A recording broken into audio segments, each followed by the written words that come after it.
Sa mundong ating ginagalawan, hindi lahat ay nakikita ng ating mga mata. May mga kasaysayang tinabunan ng panahon, mga ritual ng kasamaan. Ito ang mga sinaunang ritual ng kasamaan. Hanggang ngayon ba'y nangyayari pa rin?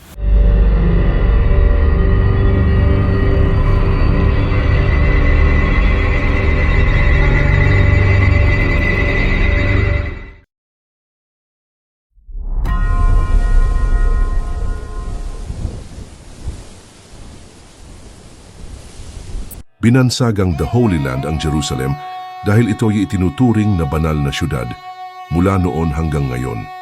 Ngunit hindi kalayuan mula sa pader ng lungsod, matatagpuan ang Valley of Hinnom, isang lugar na tinaguri ang pugad ng kasamaan. Ayon sa kasaysayan, dito isinagawa ang mga ritual ng pag-aalay ng apoy, kung saan ang mga panganay na anak na lalaki ay isinakripisyo bilang papuri sa kalaban ng Diyos, si Satanas. Ang salitang Hinnom sa wikang Hebrew ay nangangahulugang impyerno. Si Satanas kilala sa iba't ibang pangalan sa iba't ibang relihiyon. Sa Kristyanismo, siya si Lucifer.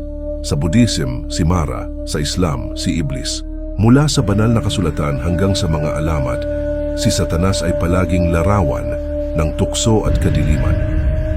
Sa Western Europe noong ika-8 siglo, inilarawan siya bilang isang halimaw, kalahating tao, kalahating hayop, may sungay, may pakpak, kulay pula o itim.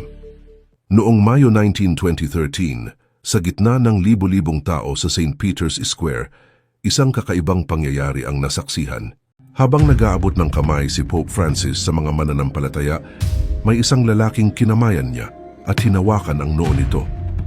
Ayon sa mga saksi, sinasaniban daw ng demonyo ang lalaki. Ang eksena ay naging viral at maraming nagsabi, ito raw ay isang exorcism.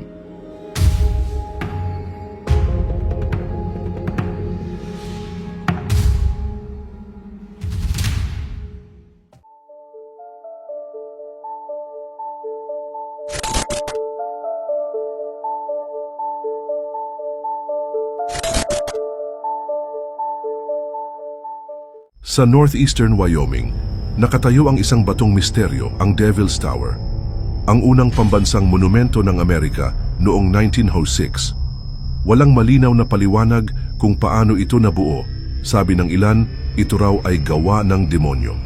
Sa kabilang banda, sa Pine Barrens ng New Jersey, may alamat tungkol kay Mother Leeds, isang babae na nanganak ng kanyang ika-13 anak. Isang demonyo raw ang isinilang. Taong 2023, ginanap sa Boston ang isang pagtitipon ng The Satanic Temple. Layunin nila raw ay freedom of religion, pero para sa nakararami, ito ay pagpapakita ng pagsamba kay Satanas.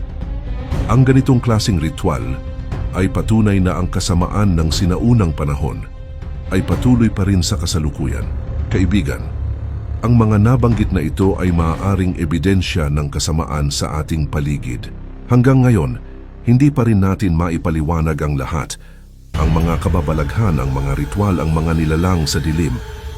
Sa mundo nating puno ng hiwaga, dapat ay manatili tayong mapagmatsyag, bukas ang isip at matibay ang pananalig. Ikaw, kaibigan, naniniwala ka bang totoo ang mga sinaunang ritual ng kasamaan? Mag-iwan ng komento at huwag kalimutang i-like, i-share at i-subscribe para sa mas marami pang misteryo, kaalaman at kababalaghan.